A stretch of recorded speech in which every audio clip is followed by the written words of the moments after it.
Explique-moi l'écho.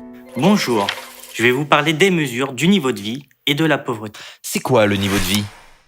L'INSEE calcule le niveau de vie de chaque personne en divisant l'ensemble des revenus du ménage dans lequel il vit par la taille de ce ménage. Les ressources du ménage prises en compte sont les salaires, les bénéfices, les indemnités chômage, les pensions de retraite, les revenus du patrimoine et bien sûr les prestations sociales, desquelles on déduit ce que verse le ménage, les impôts et les taxes directes.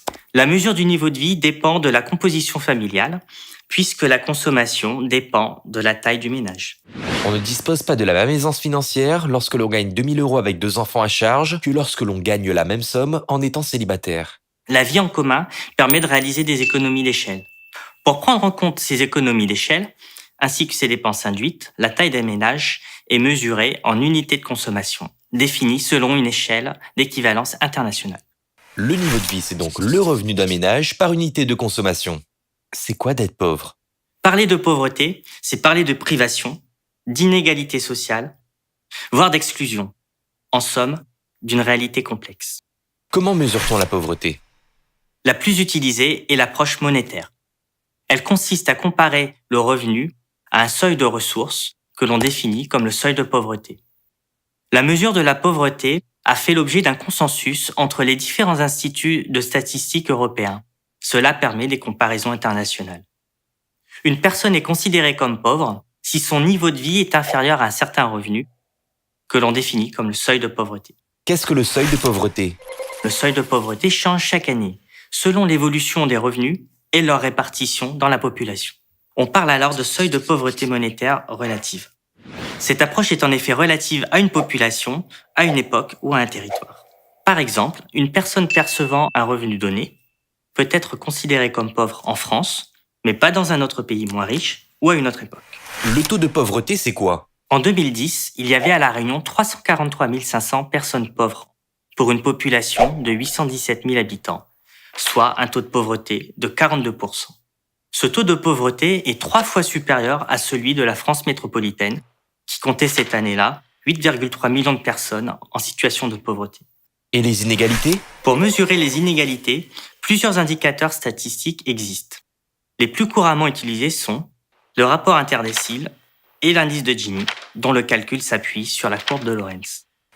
C'est quoi un décile?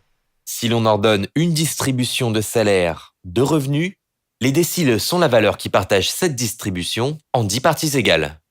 Ainsi, pour une distribution de niveau de vie, le premier décile, noté généralement D1, est le niveau de vie en dessous duquel se situe 10% de la population. Le 9e décile, noté généralement D9, est le niveau de vie en dessous duquel se situe 90% de la population. Qu'est-ce que l'indice de Gini? L'indice de Gini est un coefficient qui mesure le degré d'inégalité de revenus dans une population. Sa valeur est comprise entre 0 et 1. Plus l'indice est proche de 0, plus on s'approche de l'égalité. Tous les individus ont le même revenu. A l'inverse, plus il est proche de 1, plus on tend vers l'inégalité totale. Et la courbe de Lorenz, c'est quoi? La courbe de Lorenz permet de visualiser la concentration ou l'inégale répartition des revenus. La diagonale principale que l'on appelle droite d'équirépartition symbolise une distribution égalitaire des revenus. Par exemple, 20% de l'ensemble des revenus distribués sont détenus par 20% de la population. Plus la courbe de Lorenz s'éloigne de cette droite d'équirépartition, plus la distribution observée est inégalitaire. Par exemple, en 2010 à La Réunion, 7,2% des revenus distribués sont détenus par 20% de la population.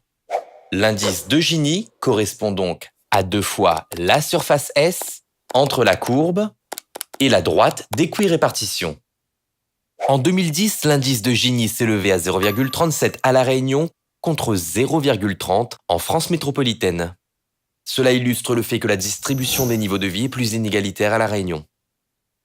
Finalement, à quoi sert la mesure de la pauvreté? Ça sert à cibler les populations les plus exposées pour mettre en œuvre des politiques publiques afin de lutter contre les inégalités et l'exclusion. En 2010, la pauvreté concerne 65% des individus qui vivent dans une famille monoparentale et un enfant sur 2. Ça sert également à suivre l'évolution de la pauvreté afin d'estimer l'efficacité de ces politiques publiques. Enfin, ça permet de réaliser des comparaisons entre territoires, par exemple entre la métropole et la Réunion, ou alors dans le temps. Par exemple, entre 2007 et 2010, le taux de pauvreté a baissé à la Réunion, puisqu'il est passé de 46,5 à 42%.